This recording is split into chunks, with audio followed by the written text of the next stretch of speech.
王处长，哎呀，金处长，屋啊，这边。诸位稍后。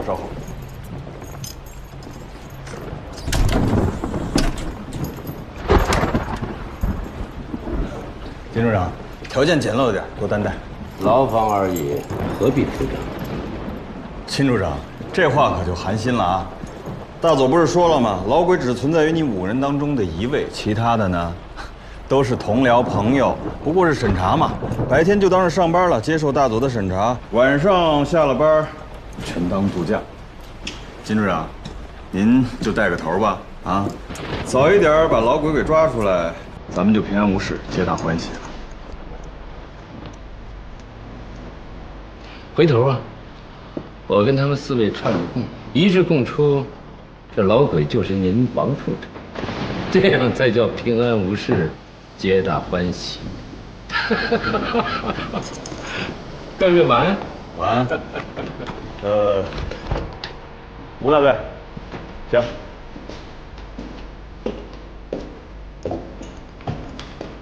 李科长，您是这间。白秘书。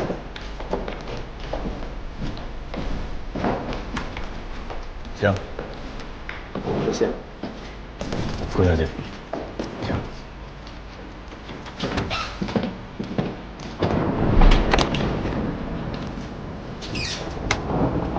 顾小姐，请。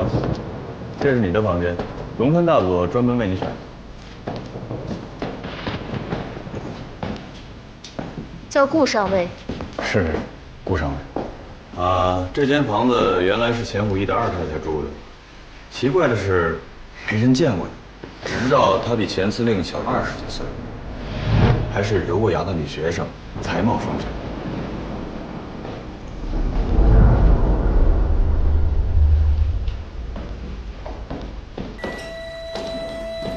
从没人见过她。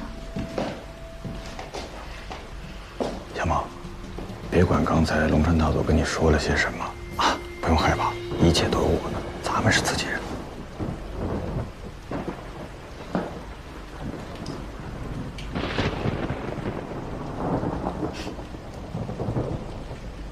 王处长，您的衣服是司令部统一派发的吧？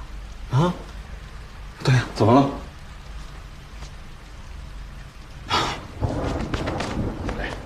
刚才不是收拾房间来着吗？况且我也不知道今天能碰见您，要早知道一定换一身干净体面的。我父亲跟我说过，人在最不自觉时候的样子，就是他在这个社会上真正从属的位置。比如说，就像今天，你不知道你今天会遇见我，所以就穿成了这个样子。可是你又为什么会觉得顾明章的女儿进了囚庄，就要靠你王处长的庇护啊？顾小姐，你是顾传王的女儿，从小吃穿用度都是最好的，这是你的体面。我这个特务处处长的体面就是好好办差。不早了，早点休息吧。都说这个囚庄闹鬼，不过这房间肯定没有，我已经好好查过了。晚安。站住！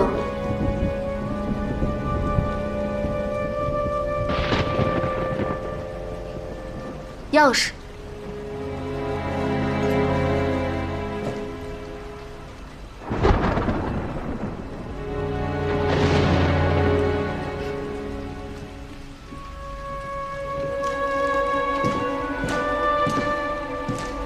顾少，钥匙只有1把，好好保管。放着吧，谢谢。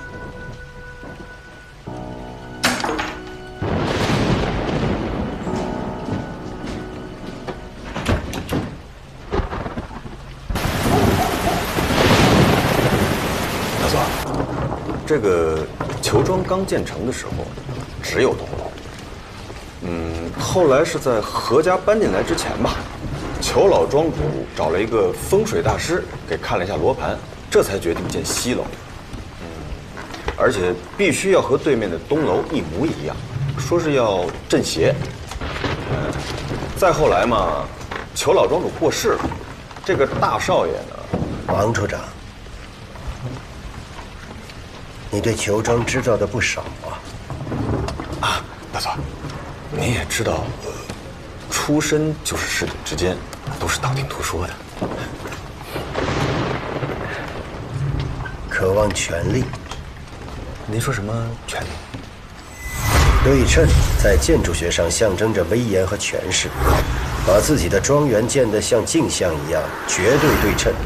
这个裘老庄主内心一定是爱权如命的。啊，爱权不知道，爱钱是一定的。深藏巨才，爱权好势，却突然死于非命。你说这裘庄主到底什么出身？啊，大佐，这个还真没听说过。反正这个人挺神秘的。神秘。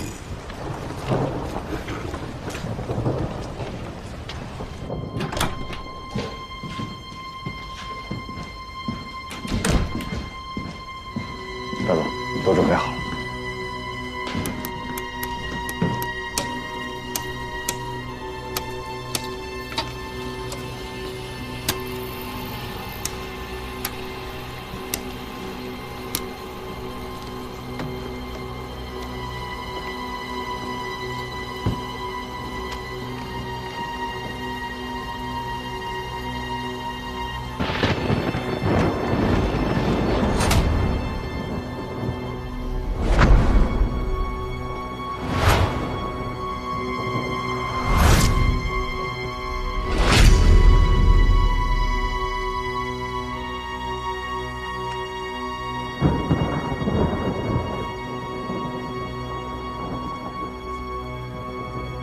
这么昂贵的雪茄，随时拿出来抽一支，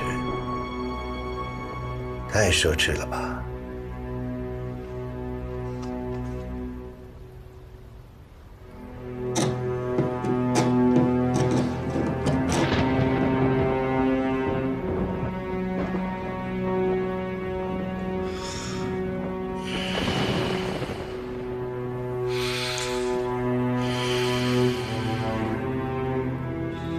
这个时候还能歌枕无腰的睡觉，应该是心里没鬼了。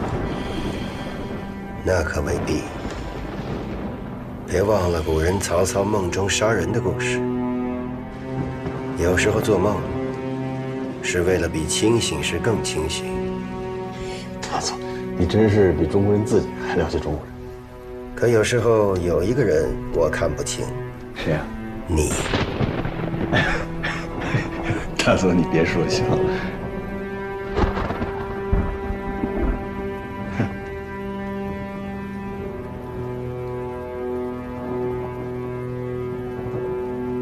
他在干嘛？炒美金、炒英镑呢。天才也要吃饭，更何况她老公还是个废物。临进裘庄之前，李宁玉特别央求让我把报纸给递进去。我一想，不过就是跑纸嘛。啊，对了，李宁玉好像还向顾小梦借过钱，要炒美金。这两个女人的关系应该不错，是吗？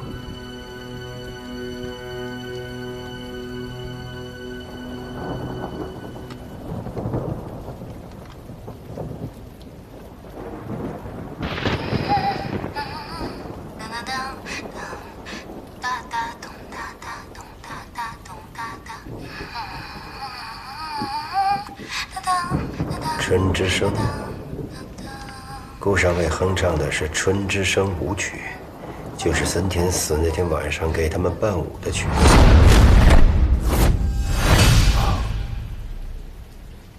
他哼这干嘛？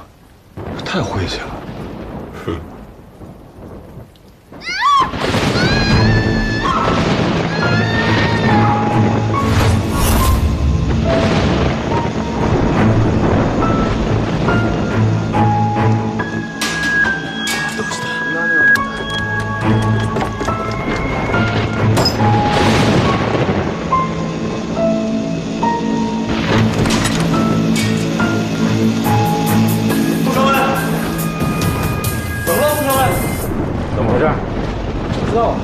这么大动静！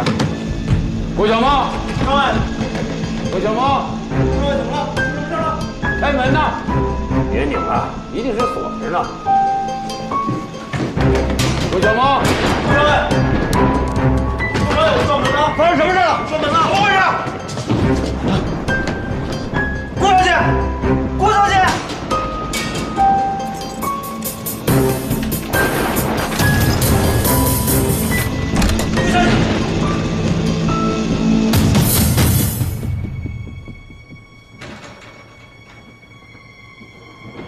小茂，你这么大动静，你吓死人呢！这么多男士突然闯进来，我才该吓死了吧？你被吓死了？你刚才叫什么呀？啊？为什么敲门叫你名字你都不回啊？因为那不是我，我说过了，在工作范围之内，叫我顾上尉。这不是发廊，不是舞会，没有什么顾小姐。你是故意的。怎么了吗？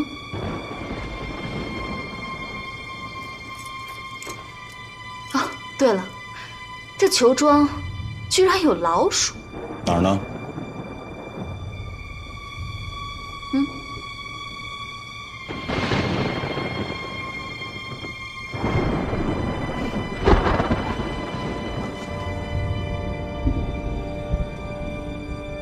拿走它。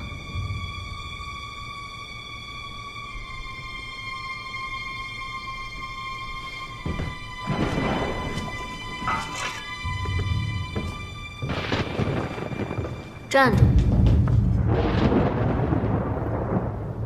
把备用钥匙留下来。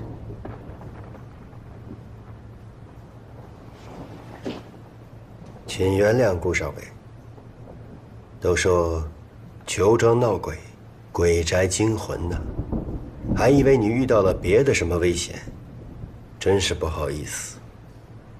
不怕球庄有鬼，就怕球庄有老鼠。恶心人！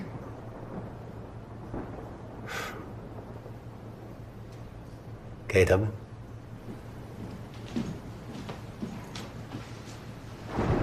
顾上尉，别有下回了。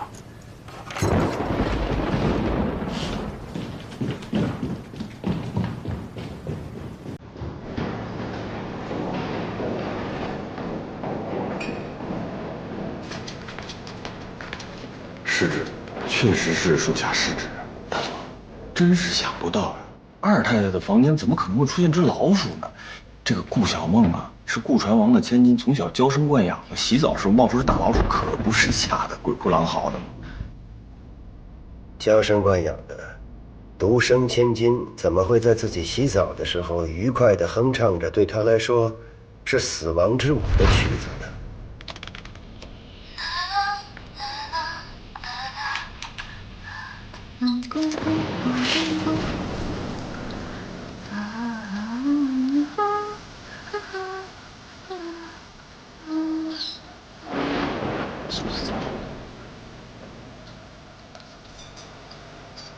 那大佐，您什么意思？我的意思是，那只老鼠的死相很惨，它可以打死老鼠，还可以在打死老鼠以后从容淡定地继续洗澡。那它为什么要惨叫？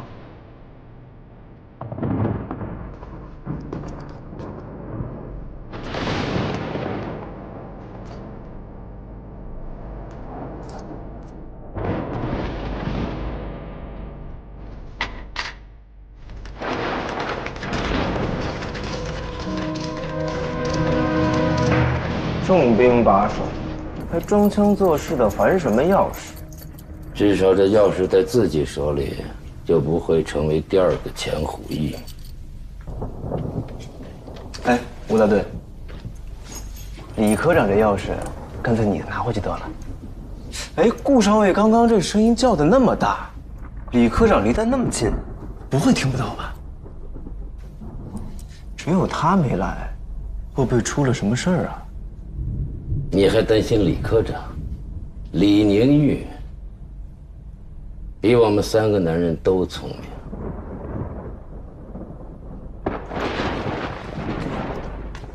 金处长，您这是什么意思啊？李宁玉为什么不肯出来？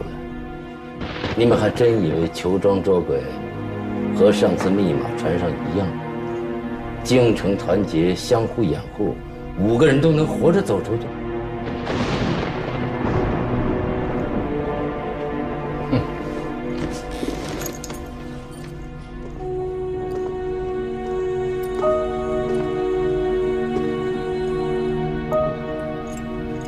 裘庄是要死人的，保管好自己的钥匙，在熬过日本人之前，先要小心，别让自己的人给害了。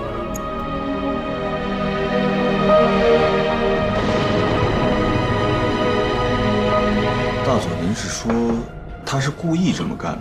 他这么做是要把我们引过去，这样告诉大家我们在所有房间都装了窃听设备，而且换了门锁，留下了备用钥匙。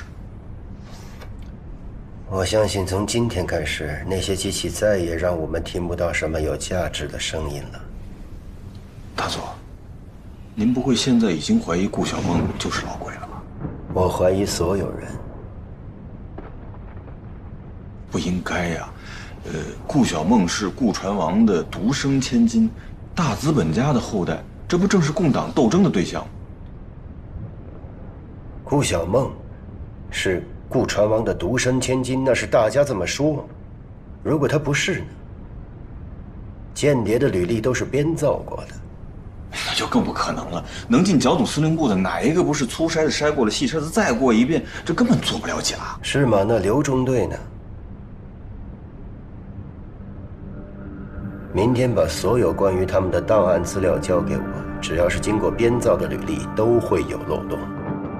灯关了不意味着能睡着，即使他们睡了，今夜也将是他们最后一个能安睡的夜晚。别以为这里是密码船，是你们的机要处，只要咬紧牙关就可以有惊无险。金处长，为什么还要伪造密电？只有一条路，把京城间谍的罪名都推给李宁玉。我要制定一个新的计划，才能再次逃出升天。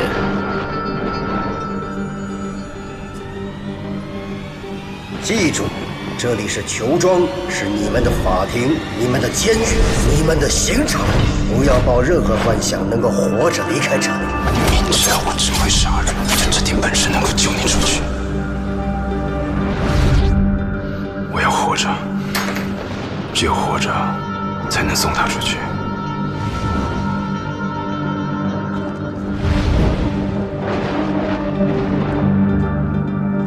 如果7天过去了，还没有找到老鬼，所有人都得死。他们4个人什么做不出来呀？有鬼啊！借刀杀人，斩草除根。我要守住那个秘密，守住裘庄那只鬼。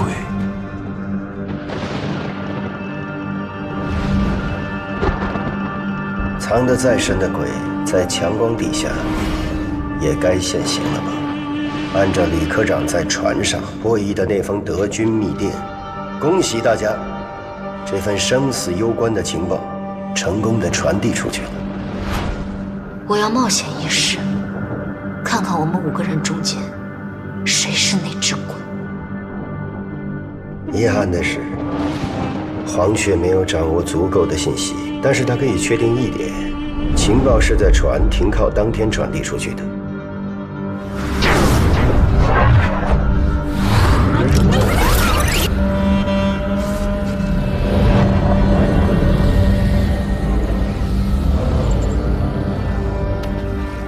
螳螂捕蝉，黄雀在后，情报是传递出去了，但传递情报的人被我方的黄雀嗅到了风声，所以你们这条情报线暴露了。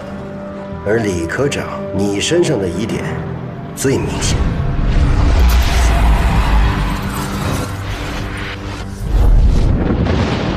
我要找到那个人是谁。这个日军的奸细潜伏进了我们情报系统的上层，被困球状，我不能只保全自己，还要找到外面那个奸细黄雀。好在他不知道我是谁，只知道我的代号老鬼。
早，顾上尉，睡得还好吧？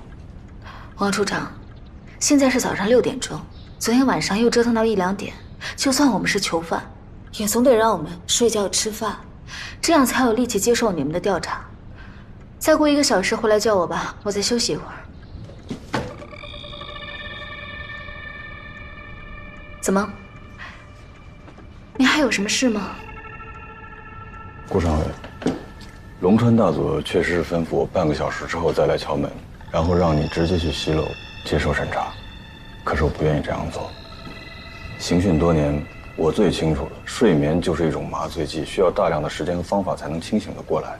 如果醒来半小时之内直接接受询问，那是一个人抵抗力最低的时候。所以我希望顾上尉你少睡这半个小时，好好跟我生生气，清醒一下，然后再去接受龙川大佐的提问，如何？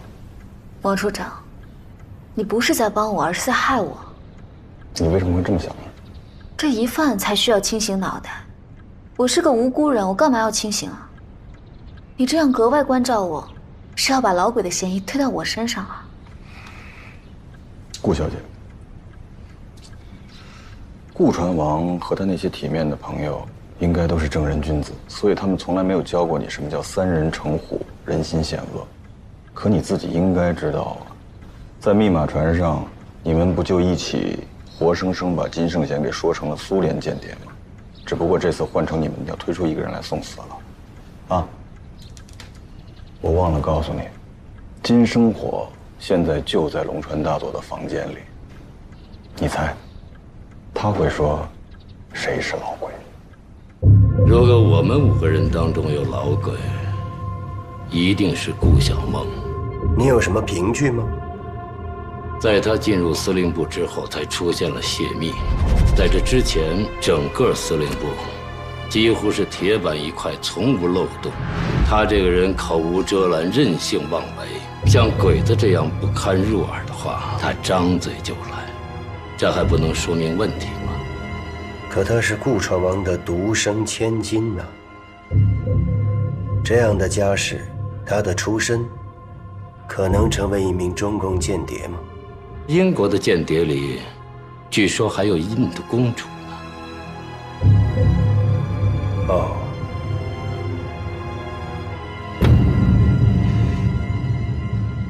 金生活，他金处长是军统的老人了，可是忽然莫名其妙的投了诚，缩进了一间小小的司令部里面去当什么机要处的处长，这未免太不合乎情理了吧？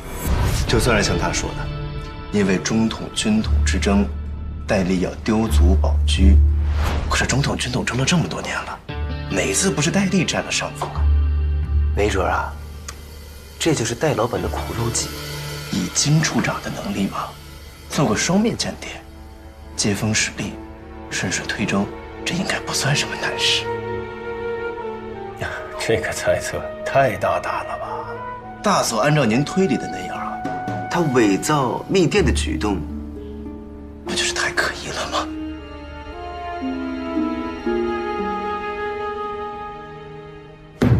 白小年，就他一个人？对，就他一个人。理由呢？他可以凭闻到女人头发上的香味，就知道她头一天晚上见了什么人，和这个人什么关系。所以，不管他什么时候上船，知不知道密电内容，他总是有本事能打听出来。那天晚上，就是最后一顿晚餐，我们所有人都喝了不少，可唯独这白秘书很清醒，是太清醒，到处谈笑风生。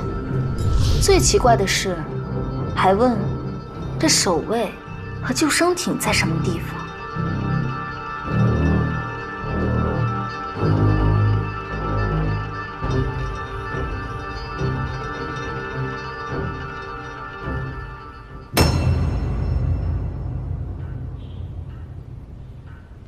在你之前，我跟3个人谈过，当然也有人揭发你就是老鬼。时间就是生命，别再浪费我们的生命了。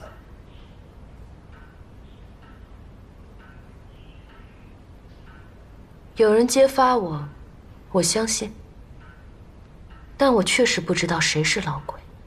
就算被揭发、被诬陷，都不能昧着良心随便把人推出来啊。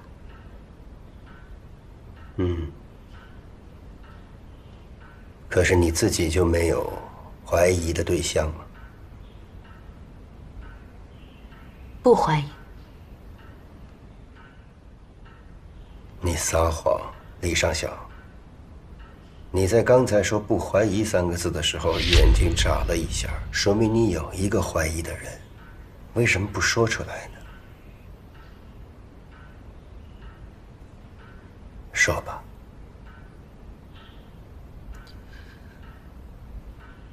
吴志国，他有可疑的地方。我不说，是因为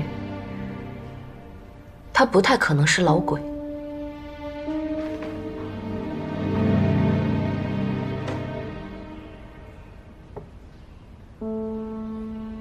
理由呢？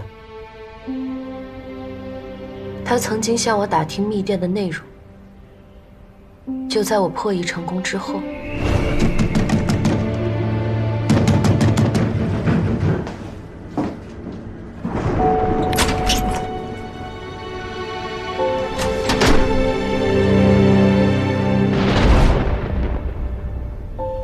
他向你打听密电内容这件事，有什么人能证明吗？没有人能够证明。他是自己一个人来的，就在我的仓房里。那你又凭什么断定他不会是老鬼呢？吴大队长一路升到这个位置，都是靠人命堆出来的。只要抵抗日本人的，他都杀。这里头一定少不了中共的人命。请问大佐，有这样的中共特务吗？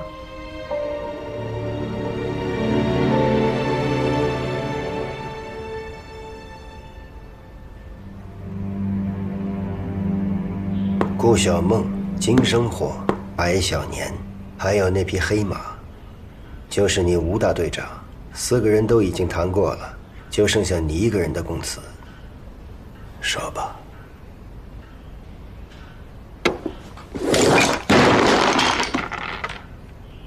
你敢陷害我，我弄死你！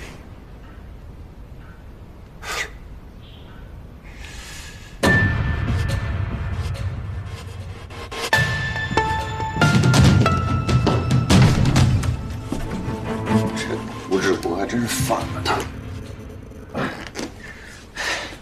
一会儿我就把他给抓到刑讯室去，证明他就是老鬼。如果一个敢于威胁我的人就是老鬼，那这场捉鬼游戏就太简单了吧？大佐，什么意思？金生火指控顾小梦，顾小梦指控白小年，白小年指控金生火，而李宁玉指控吴志国。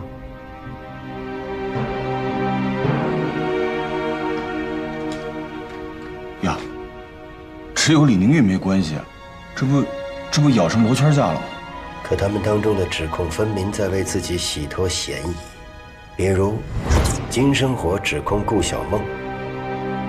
在他进入司令部之后，才出现了泄密。像鬼子这样不堪入耳的话，他张嘴就来。捕风捉影，毫无根据。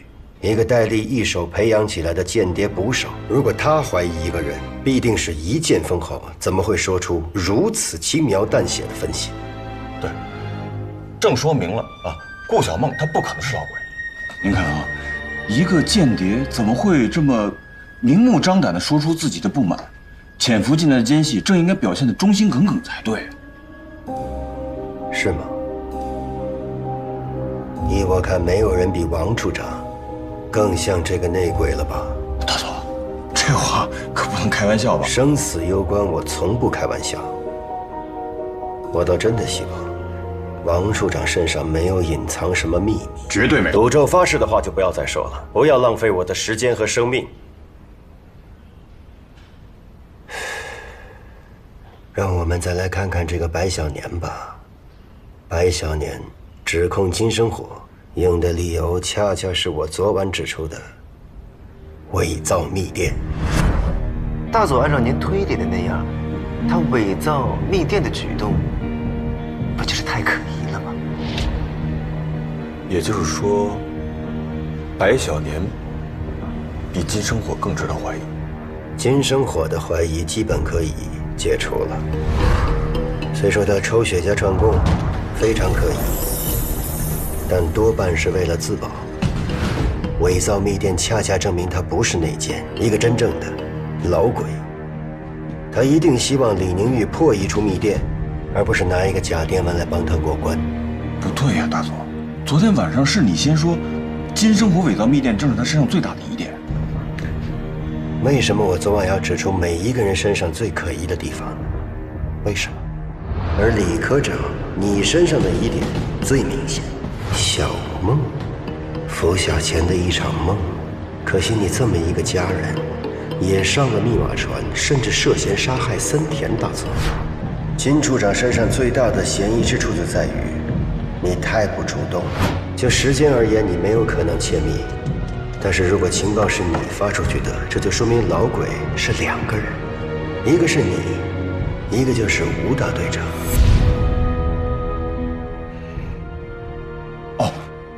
大佐，你是想让他们互相猜疑？所以，我的指控是真是假，合理与否都不重要，重要的是我要破坏掉他们每一个人的安全感，摧毁他们5个人的信任联盟。既然是无中生有的指控，心中没鬼之人自然不会反驳，而那些利用我的指控急于推出一个老鬼的人才最可疑。也就是说，最值得怀疑的是白小年。白小年是张司令的机要秘书，他最具备接触到机密情报的便利条件，而以他的性格和能力，也完全符合一个谍报人员的要求。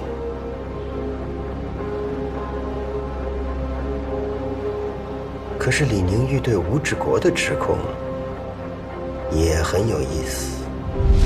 没有人能够证明他是自己一个人来的，就在我的仓房里。一个没有任何证人来证明的逻辑，却无懈可击。我们该相信谁呢？大佐，那干脆我直接把吴志国、白小年带进刑讯室。不，镣铐鼻鞭往往是卑微者最低劣的刑讯手段。我希望看到他们自己跳上刑架，把他们今天说过的话都放出风去。虽然我相信多多少少他们也都知道一些了。是。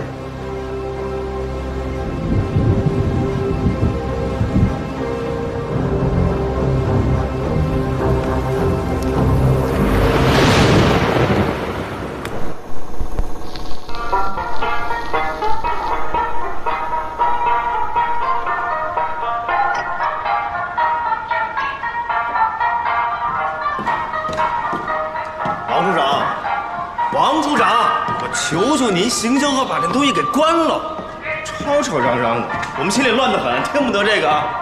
白秘书是西洋歌剧听多了，不知道中国人的耳朵是听什么长大的。这是苏州评弹，王处长的乡音。王处长，这段闹江州讲的就是宋公明浔阳江头提反诗，黄文炳诬告义士遭灭门，没错吧？哎，金处长好眼界。金处长的耳朵八面得风，哪一头的风声都能听得懂，就像听得懂诬告宋江一样。我就听不懂什么叫诬告，谁又是宋江？反诗就是反诗，怕什么诬告？金处长，只怕您倒是想灭门，也没有黑李逵这样的好汉劫法场吧？我说的没错啊，吴大队。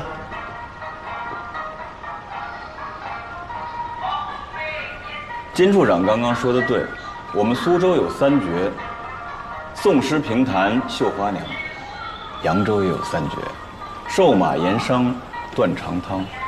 今天晚上大家吃的就是第3绝，断肠汤河豚。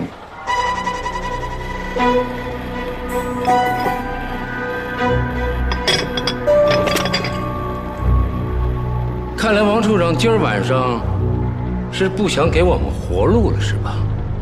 俗话说得好，拼死吃河豚呢。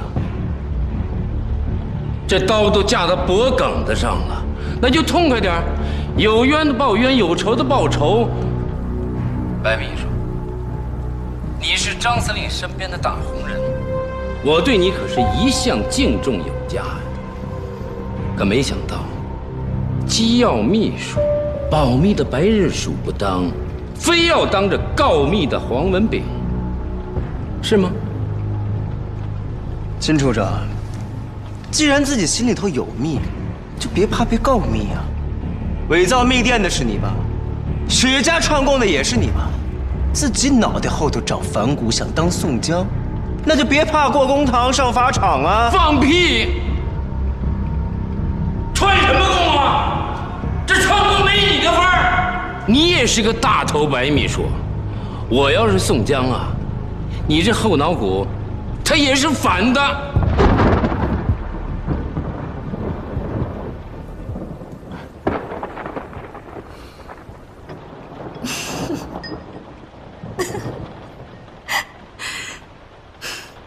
顾省委，我这话有这么好笑吗？这一屋子数典忘祖，巴结着日本人升官发财的汉奸，哪个脑子后面没长反骨？我看呀，这没长反骨的，就是真老鬼。金处长，怎么办呀？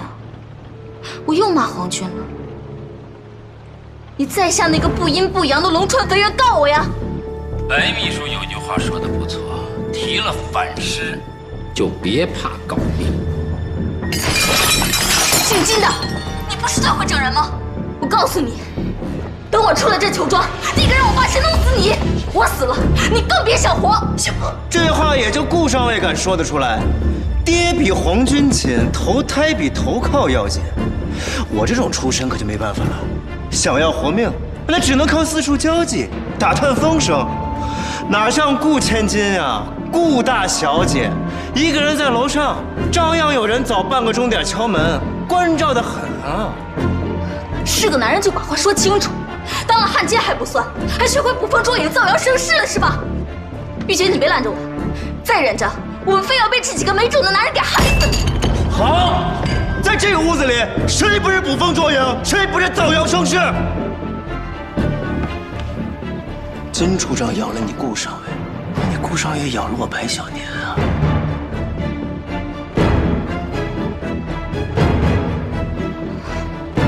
我呢，不好意思，咬的是金处长。一人一口，谁都别想有！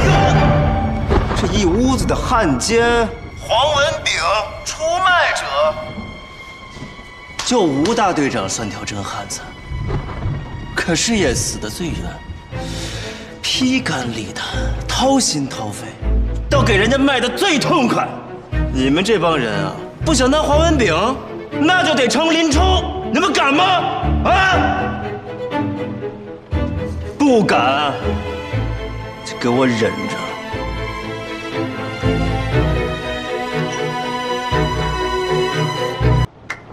这一屋子的汉奸、黄文炳、出卖者，就吴大队长算条真汉子，可是也死得最冤，到给人家卖的最痛快。你们这帮人啊，不想当黄文炳，那就得成林冲。你们敢吗？啊！不敢，就给我忍着。哎，你他妈说谁呢？他们说谁呢你？住手！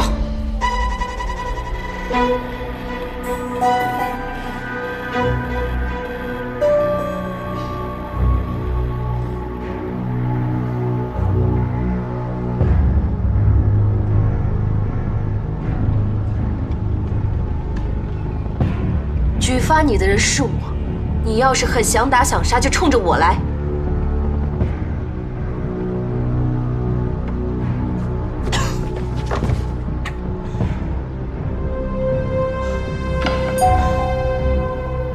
我的命就在这里，要动手就别拖了。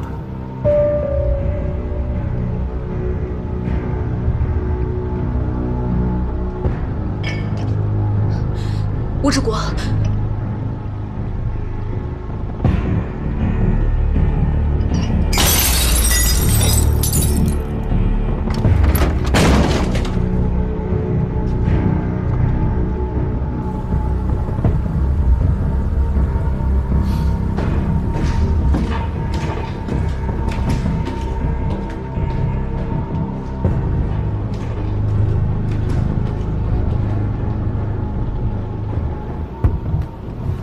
玉姐，我们走。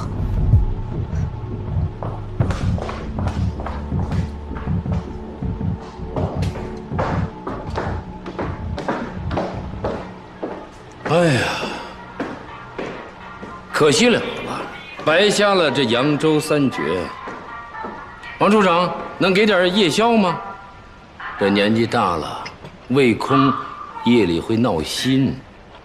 金处长，放心吧。点心一会儿就送到。谢王处长。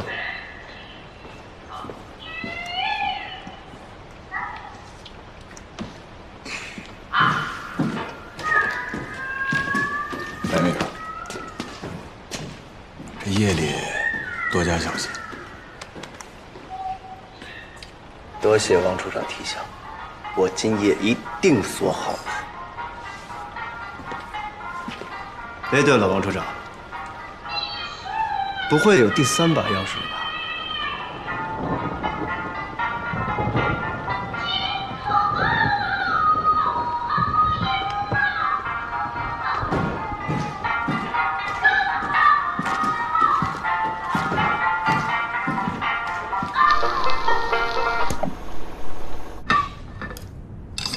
闹江州是一出多好的戏呀！可惜你们这些人，居然没能听懂。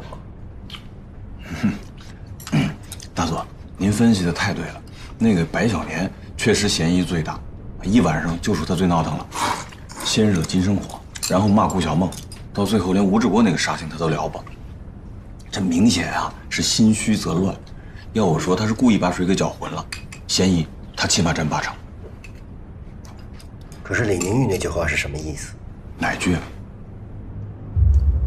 我的命就在这里，要动手就别拖了。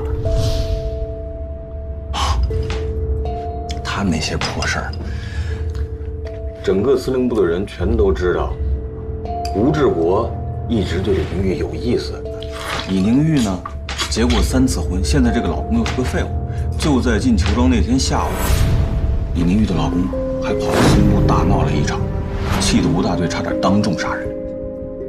如果他们2个是这种关系，李宁玉居然去举发自己的情夫，太莫名其妙。说不定李宁玉对吴志国已经厌倦了，然后想借大佐您的手，借我的手。你要这么说，那李宁玉可是天下最狠心的那种女人吧？算了，赶紧吃吧。我有种预感，今夜会有一场好戏。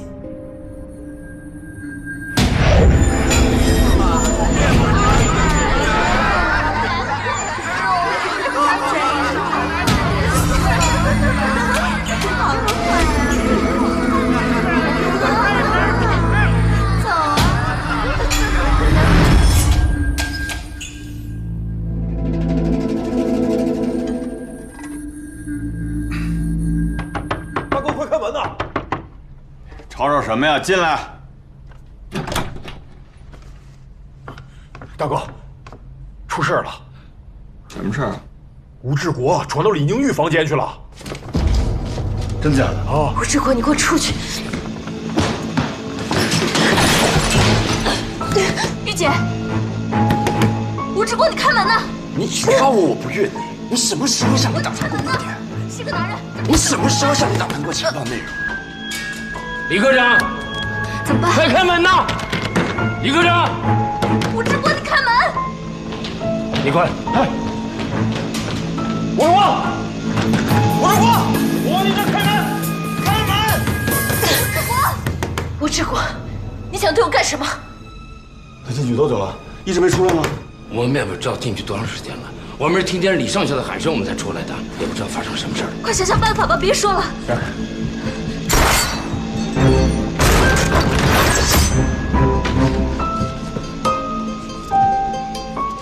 吴大队，你冷静啊！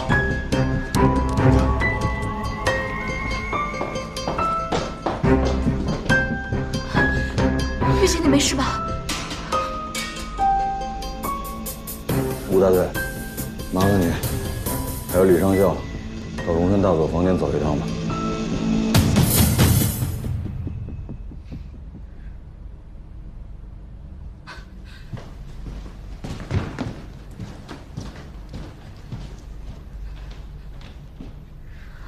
没事了。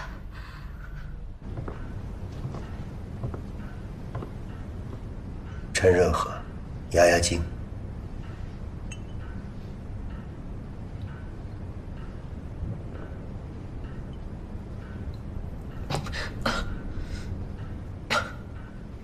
吴大队长，李上校一介女流，你深夜闯入闺房，把人家吓成这个样子，不太合适吧？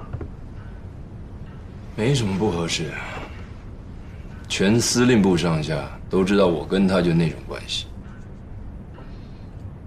哪种关系？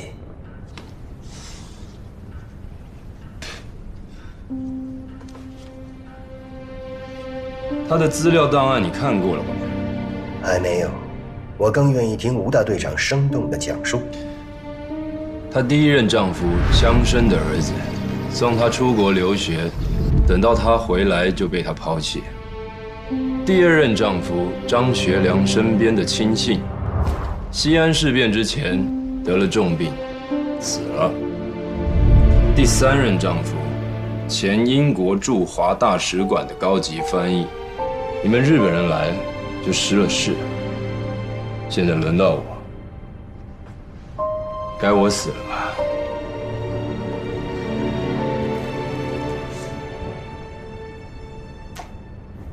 真是好辩解呀！三言两语扯掉了几个扣子，吴大队长就想说服我相信，李宁玉指控你是老鬼，只不过是一对小情人之间打打闹闹，爱极成恨。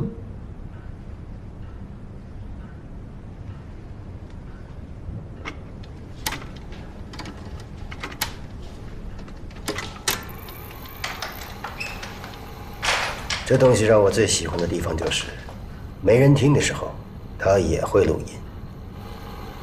你怎么能进来？你干什么？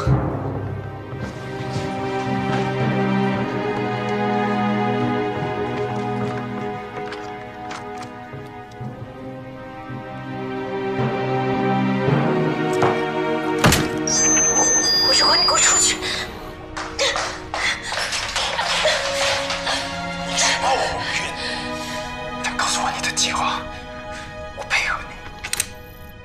没想到还留下一只窃听器，吴大队长，下次打扫房间可得彻底点儿。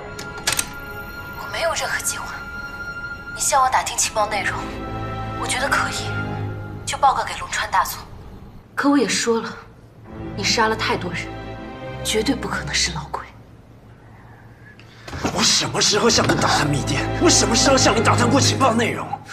为什么你对我也要说谎？你很清楚，撒谎的人不是我。所以你要我死换你活？我这样对你，你不杀金生，我不杀白小年，你杀我！李上校，你太狠心了。就因为我知道你杀了森田，所以你举报我。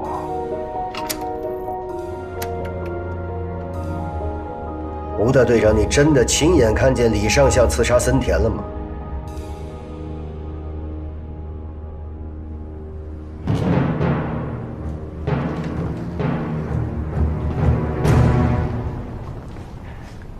没错，我是说过，我只追查谁是老鬼，不追究森田的死亡。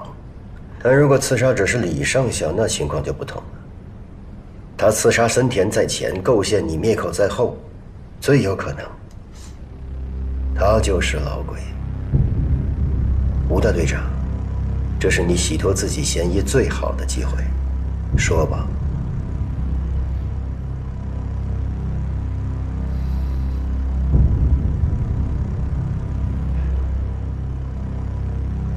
那我只能采取非常手段了。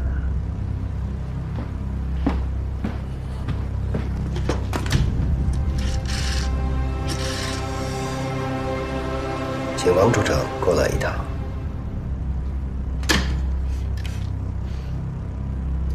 吴大队长，你不用担心，不是给你准备的。情架铁鞭，对女人更有效。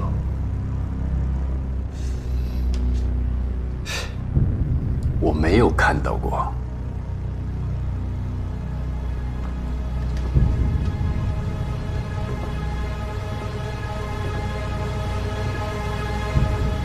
那你为什么要说谎呢？难道当你明知道只有李宁玉能听见你讲话时，你也会说谎吗？他要报复我，他要杀了我，最好的办法当然是把我诬告成老鬼。如果他真的看到我刺杀森田大佐，为什么在一开始不肯向大佐您坦白？所有人都知道他对我有非分之心，如果捏住我那么大的把柄，为什么不逼我就范？可见他根本是在捏造谎言，就是为了报复我对他的指控。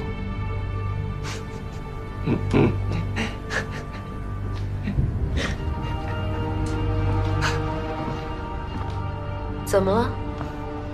是我揭穿了你心里的鬼，你无话可说了是不是？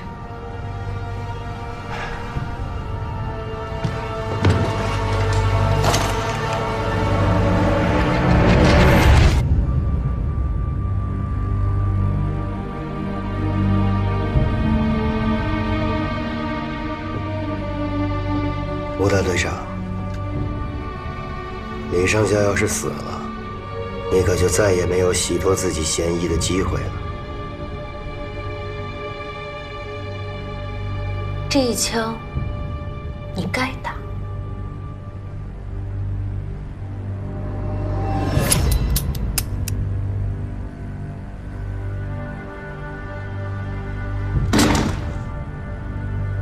你插的刀我不拔，要杀就来吧。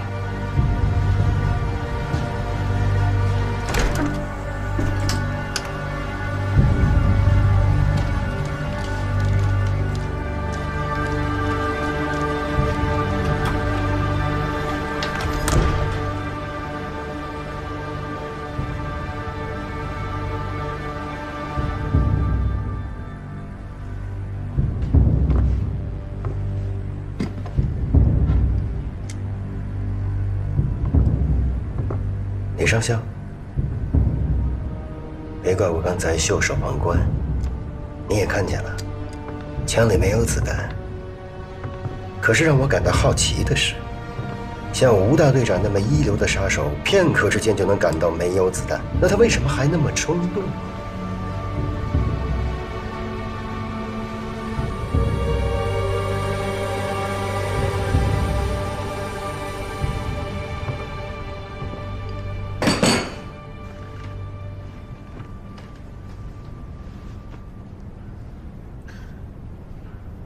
中国有句古话：“吊臂终不回首望，狼心似铁冷如冰。”好了，现在大佐可以带我去审讯室，查清森田大佐之死是否跟我有关了。不必了，我相信李上校没有刺杀森田。据说，当时李上校的右手受了伤。在那种情况下，不可能一击命中。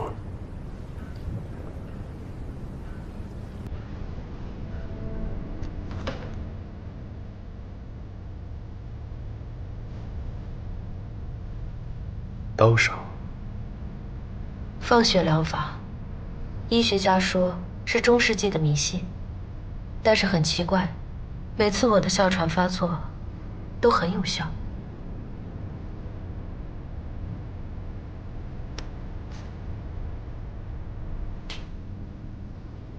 刀口左浅右深，看来是有人帮李上校治疗了。他他们抓我的手。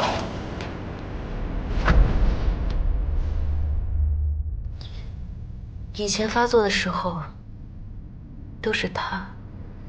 李上校，你是密码天才。你知道，人心若是恩尼格玛，那温情就是突破口。啊，大佐的心房，应该就是无法破解的死密吧？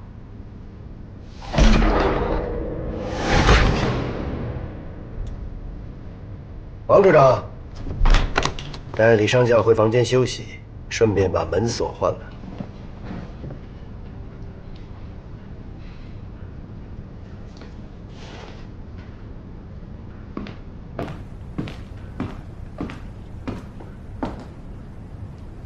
我依然相信，吴志国不会是老鬼，他今晚的做法，只是出于他的本性。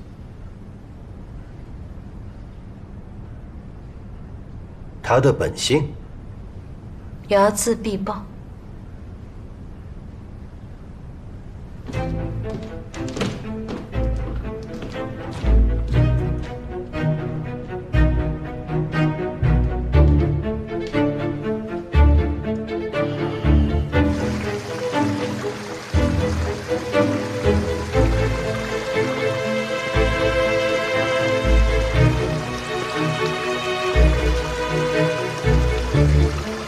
李上校，怎么了？这食人鱼真的会吃人吗？不知道，反正我没见过鱼吃人。但人一定会吃人。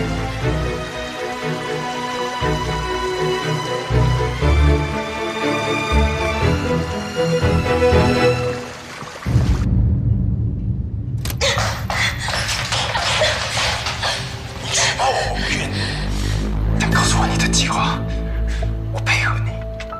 我没有任何计划。你向我打听情报内容，我觉得可以，就报告给龙川大佐。可我也说了，你杀了太多人，绝对不可能是老鬼。我什么时候向你打探谜点？我什么时候向你打探过情报内容？为什么你对我也要说谎？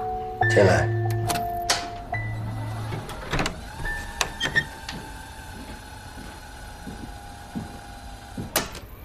大佐，人已经送回去了，我专门安排了2个人守在门口，绝对出不了乱子。你的计划，我没有任何计划。你向我打听情报内容，我觉得可以，就报告给龙川大佐。可我也说了，你杀了太多人，绝对不可能是老鬼。这个吴志国肯定就是老鬼。向你打探过情报内容。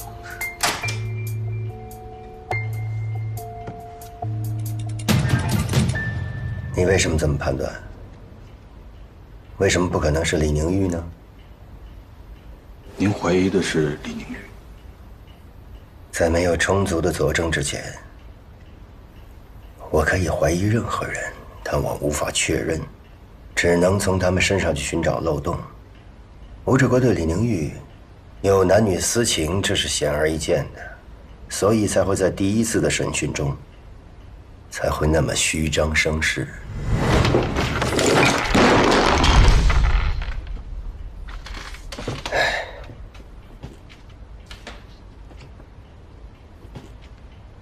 他的真实目的就是为了激怒我。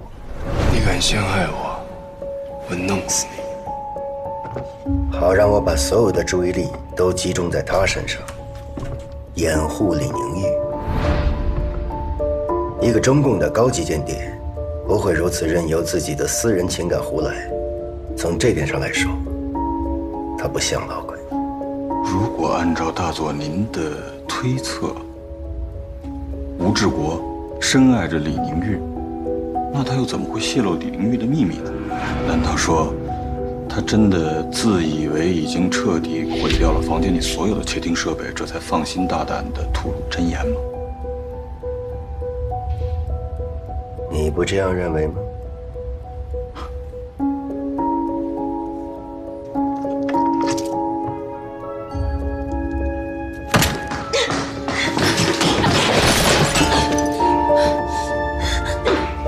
你举报我，怨你。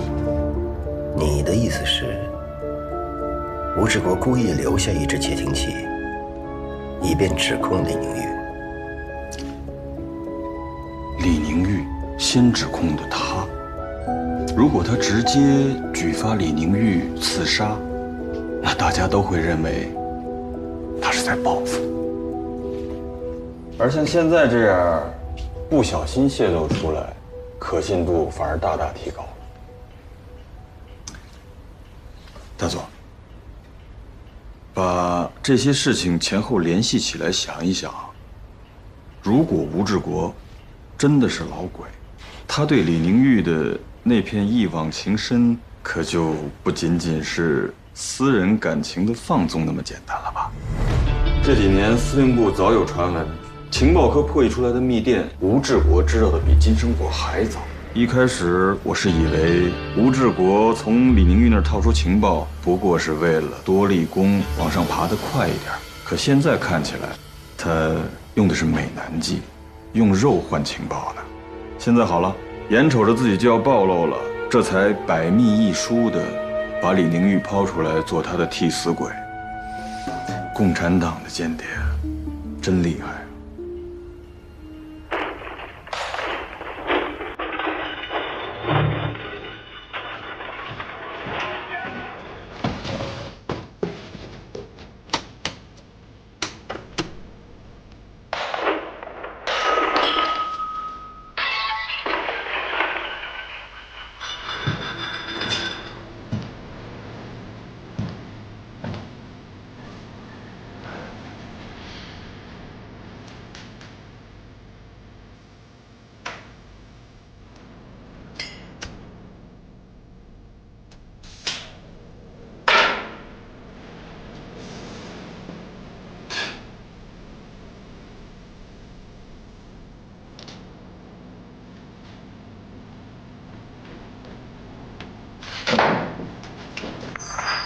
你从那声音里听到了什么？啊，吴志国正在砸他房间里的窃听器。不，是懊悔、羞愧。看来吴大队长没有预计到，在李宁玉的房间里还有一只窃听器。做戏总是要做全套。可如果做戏的不是他呢？您是说李宁玉？我们得感谢顾小梦的那一声午夜惊叫。他们5个人一定在当夜在自己的房间里，甚至连每一粒灰尘都已经搜查过了。最有可能留下那只窃听器的，只有一个人。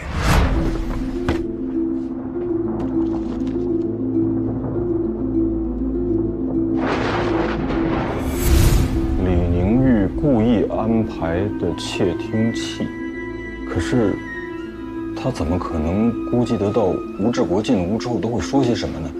好像现在一样自暴其短。那李宁玉也太蠢了吧！放血疗法，在自己的血管上先来上一刀，放出毒血，想要救回一条命。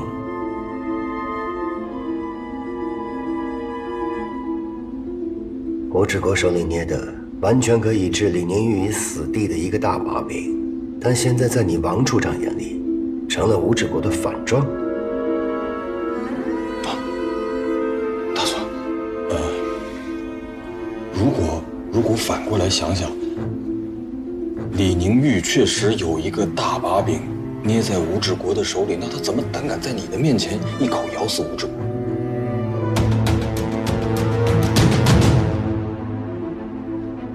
王处长，你似乎一定要把吴志国定为老鬼，你的这种执念从哪里来的？大佐，误会，真的是误会。我和他们本来就是在一口锅里吃饭的老同事了，对吧？我这个特务处处长，平时只是负责反特刑讯和情报部门，完全就是两条线嘛。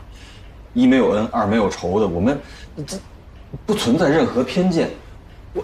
我认定吴志国他是老鬼，就是因为他身上嫌疑最大。不，你的执念一不是因为恩仇，二不是因为偏见，你是被李宁玉的一句话给诱导了。我依然相信，吴志国不会是老鬼，他今晚的做法，只是出于他的本性。他的本性？睚眦必报。李宁玉的那句话，吴志国有仇必报，让你开始担心了。如果老鬼另有其人，吴志国被放归司令部，他一定不会放过你。从那一刻起，你就开始接受了李宁玉的心理暗示，收集所有对吴志国不利的痕迹和证据，并且建立了一套逻辑推理，一定要把吴志国定为老鬼。人的大脑如果是一台密码机的话，就在刚才，李宁玉已经把你的思想密码破译的一览无余。难道大佐您就完全不怀疑吴志国吗？还是说，您认为我刚才所做的那一番推理，全都是中了李宁玉的圈套？不，你对吴志国的嫌疑推论不但成立，而且非常合理。但是你时刻要记住，作为一个审讯者，自己思想的加密要比二代恩尼格玛机还要坚不可摧，不能允许任何人对你施以催眠。是。李宁玉、吴志国、李宁玉，这两个人当中一定有一个在说谎，说谎的那个就是老鬼。放屁！串什么供啊？这串供没你的份儿。这没长反骨的，就是真老鬼。在这个屋子里，谁不是捕风捉影？谁不是造谣生事？他们说谁呢？你住手！马上去，把探测器分发到他们每一个人的房间，包括吴志国的，让他们对自己的房间进行一个彻底的清除，清除掉所有监听的设备。大佐，那帮人都是老油条，四处都是耳目，他们都能串供。如果真把监听设备都撤了，那不得翻了天呐！我就是想让他们串供，就是要让他们闹得翻天覆地。如果他们警惕的连一句话都不敢讲，老鬼怎么能被他们自己捉出来？是。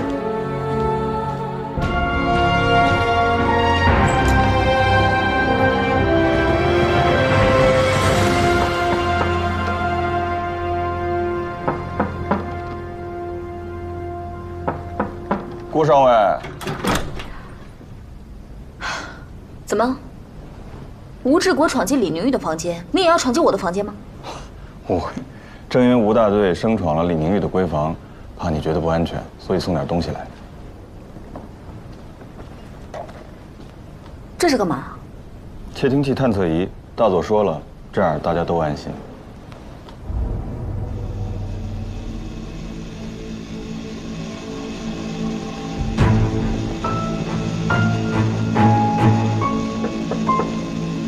秘书。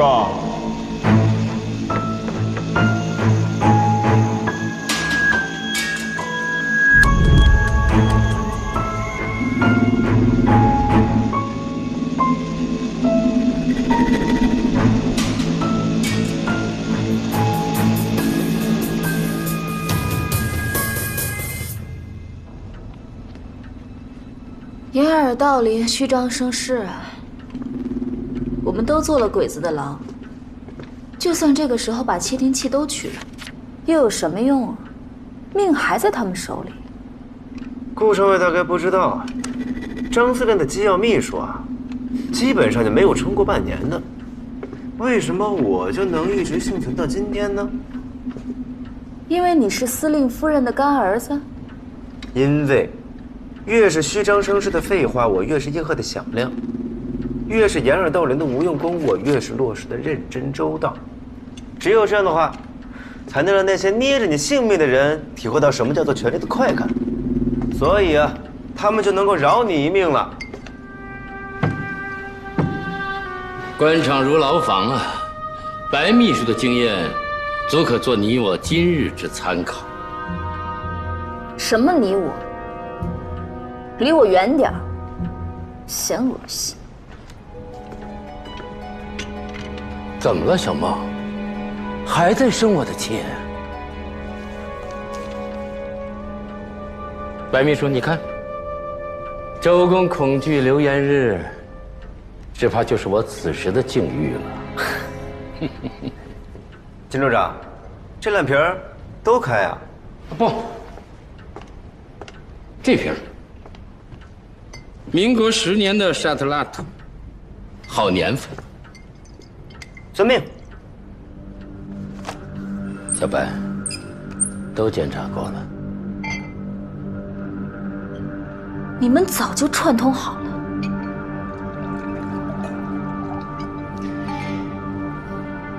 龙川这种1对1的审问，在军统那边有个特殊的称呼，叫魔鬼投票。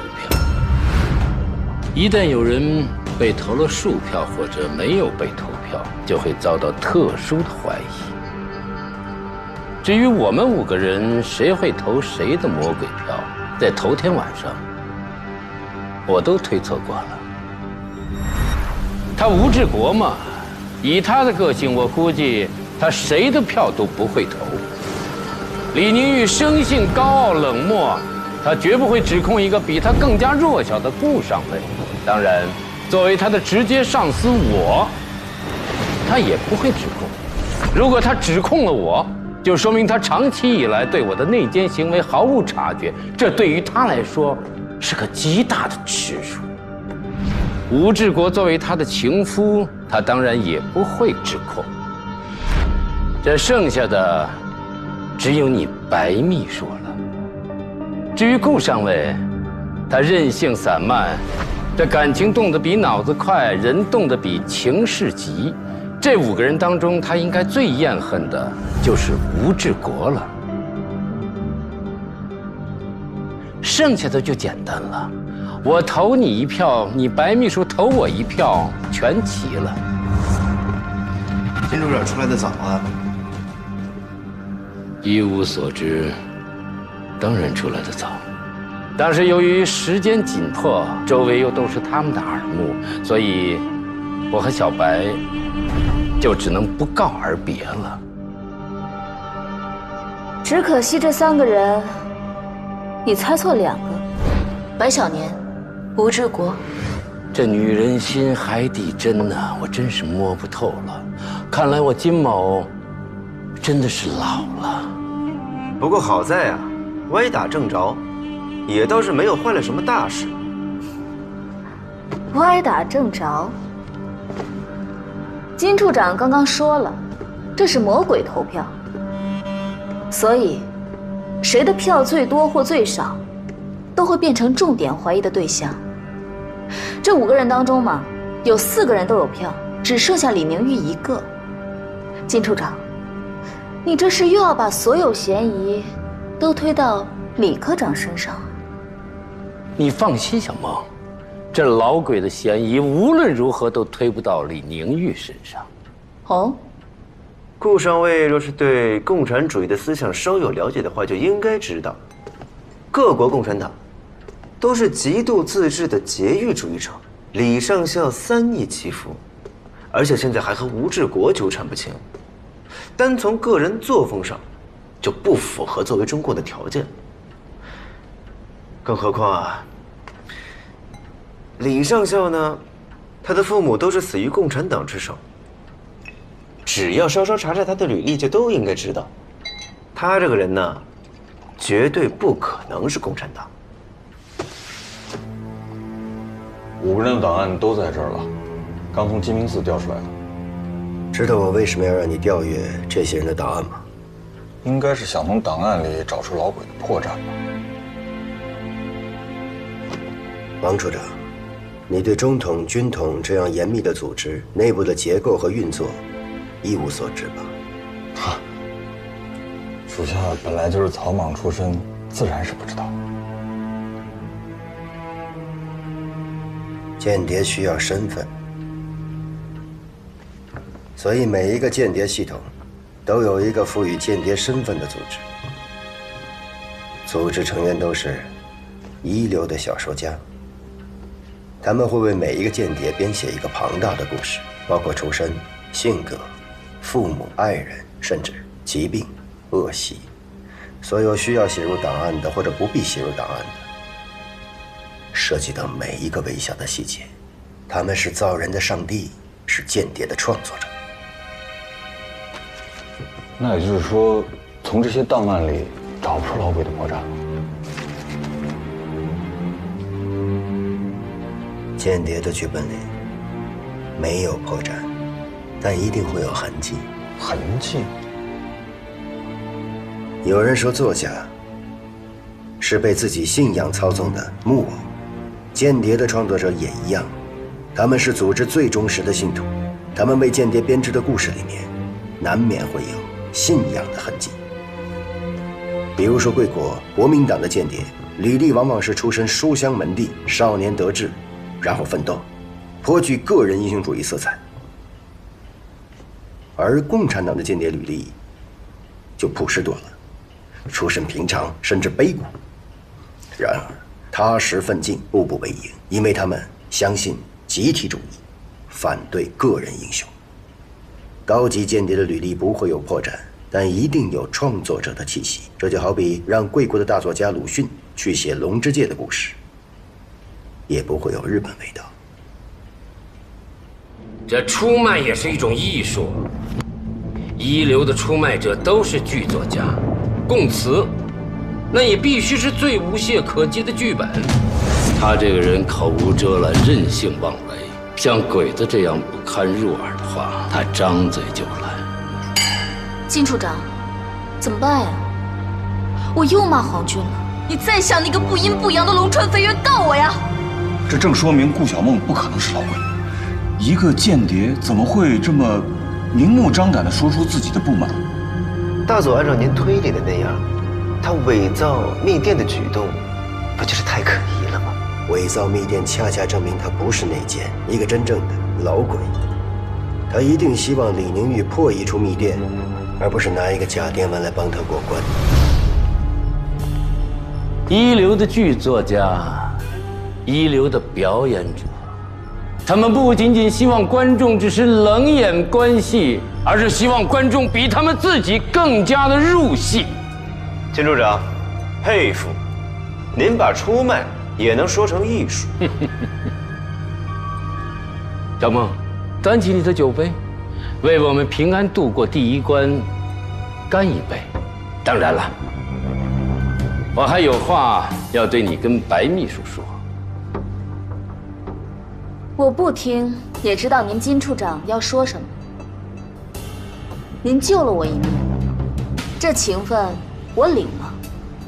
至于我父亲怎么还您和白秘书的这份情，我就不太知道了。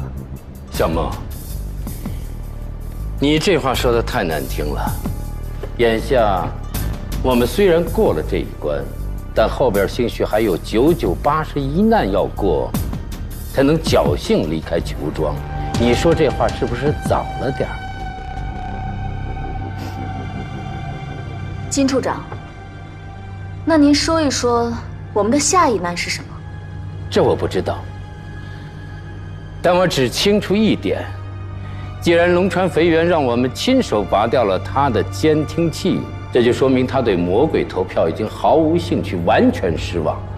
如果在我们中间再捉不出老鬼，这后边恐怕就得死人了。